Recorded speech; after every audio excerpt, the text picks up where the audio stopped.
think of our electric grid systems as sort of like bodies of water of different sizes.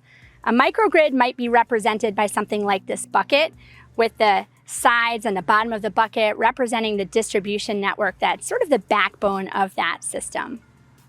The water in the bucket represents all of the generation and the loads that make up the rest of that grid infrastructure. The lake behind me represents basically the same thing except for on a much larger scale, so a bigger grid network that you might see.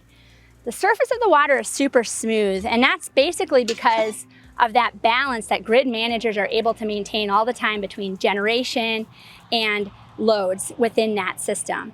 But that smooth surface doesn't mean that there's nothing happening within that grid. There's things happening constantly. There's constant changes. Things are turning on, turning off across that grid network. In this case, you've got fish in the lake, and sometimes those fish might jump and sort of break the surface of that lake and cause some ripples that are pretty quickly dampened out or absorbed, by that larger grid infrastructure, by the lake, by the body of water. And those kinds of disturbances are kind of expected in the system. Grid operators plan for those, and so in the big scheme of things, they don't really cause any major challenges to operating that grid system. However, sometimes then you might have an unexpected event in the system. Grid managers are really good at handling and managing predictable events on a grid, but if you have something that's happening that's unexpected, and this could be anything. This could be from losing a load, maybe a transmission or a distribution line goes down, a tree goes across a line in a neighborhood.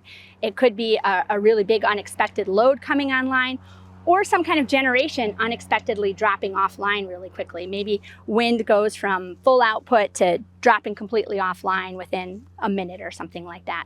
So that sort of perturbation in the system, if it's small compared to the overall size of the grid, is also going to be absorbed by that system. You're still going to have ripples, there's going to have some oscillations in the systems, but those are going to be dampened out pretty quickly and sort of lost in that larger network.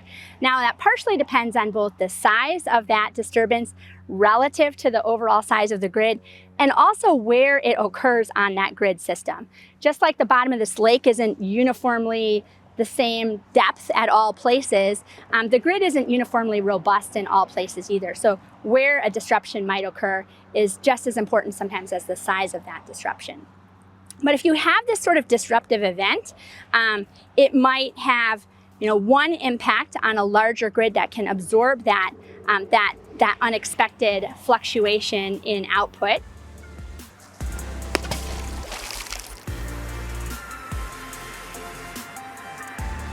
Like here in this lake. And you might have this microgrid where that exact same event could have a much larger and more significant impact to potentially that grid in terms of the power quality and even the reliability of the system as a result of that event.